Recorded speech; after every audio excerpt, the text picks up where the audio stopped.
Hey, this is Mike from DevilDriver, and this story goes back to 2004. It was my second tour with the band, my first one in the States, and we were on Ozfest. Our bus had broken down at some point, and our drummer at the time, John Berklin, decided he wanted to go ride with Superjoint Ritual to one of the next shows that it was an off date with us and Superjoint. We missed the show in San Francisco, and we were supposed to go and pick Berklin up at the show in with Superjoint. I forget where it was, somewhere in California, and we missed that show as well. He got on Superjoint's bus because they had to leave, and they just started heading toward Los Angeles because we were playing another Ozfest out in San Bernardino, and that was a really important date to play because it's the biggest one and it was our hometown show, so we didn't want to miss it.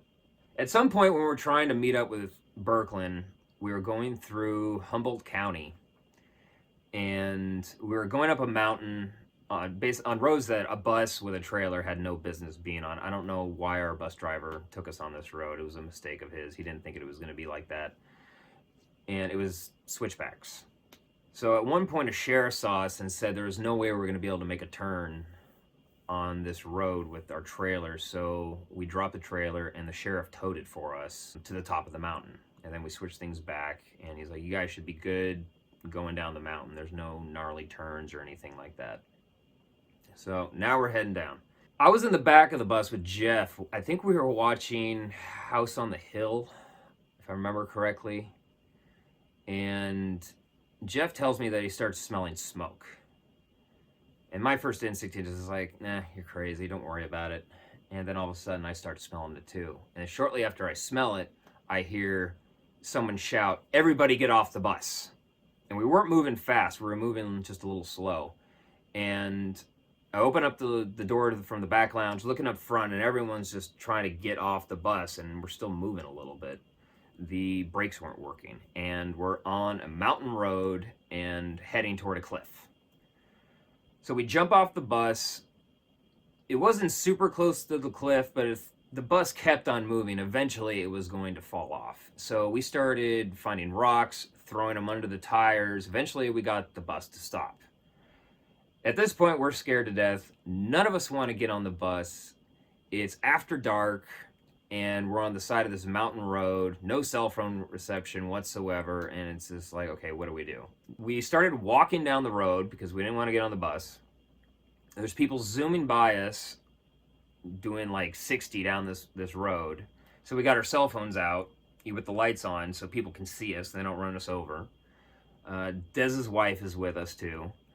And at some point, a lady with a pickup truck pulls over and asks us what we're doing, and we tell her the story, and she offers us a ride. And she wouldn't let us inside the truck because she has this newborn baby in like probably less than a year old. So she's like, you guys can pile up in the back of my truck and I'll take you down, until the road flattens out. So we get in the back of the truck, and she takes us down to the bottom of the road. Meanwhile, our tour manager, Eddie, who we also call Dr. Evil because he looks like Dr. Evil, he stays with the bus driver to get the bus down the mountain. Now, their plan was to just drive a little and stop, pour water on the brakes to cool them off, because that was the problem, is the brakes were getting too hot and they weren't working correctly. And we got to the bottom. I would say probably an hour to an hour and a half later, the bus finally slowly starts coming down the mountain road, and we see it. And this is when I find out that the brakes weren't working for the bus driver, so he has another emergency brake. I don't know what it's called. And when he pulled that, it was supposed to send everyone flying forward, but it didn't. And he got so scared that he literally shit his pants. So now, the next day we're playing Ozfest, and I want to say that we were still a good 10 hours away. And, we're playing second stage, our slot, it's not at night, it's during the day. So we all go to bed, we get back on the bus, and the next day I wake up, walk to the front lounge out of my bunk, and I just hear the song by Jerry Reed, Eastbound and Down, just cranking from the driver's seat. But I walk out and I look at on the couch, and meanwhile we're doing like 85 miles per hour down the road, and which is really fast for a tour bus with a trailer behind it. And I come out in the front lounge and I see our bus driver laid out on the couch. And you imagine what went through my head at that time, just like, who the fuck is driving this bus? And I walk up there and I look around and I just see Eddie he's just there driving the bus, and he looks up at me. He doesn't say good morning or anything like that. He's just, we're going to make it. We're going to make it. And, the one tour that I did with the band prior to that was in Europe, and Eddie tour managed us. So I'd met him before, but we were still kind of getting to know each other. And I was like, why are you driving this bus? And, he reassures me that he's got his commercial trucker's license and has the authority to drive a vehicle like that. So we're just hauling ass down the road.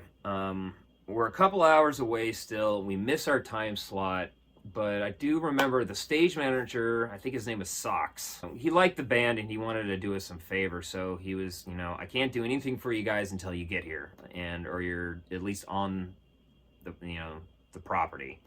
So we finally get there. We're trying to make our way to the second stage bus area. And as soon as we pull up, people are looking behind us, and all 4 bearings on the trailer had burned out. They were smoking, on fire. And, people are telling, your trailer's on fire. Like, we know, we don't care. And luckily the band Throwdown had set up their gear for us, and and their slot was going to be after us that day. And, just go up there and use our gear. And I think our set was only like 20-25 minutes. So we only played 5 or 6 songs on that show. That was it. And so we ended up making on the LA Ozfest, and we got to play a little bit of a set, but in the meantime, we almost went off a cliff. Touring's a lot of fun.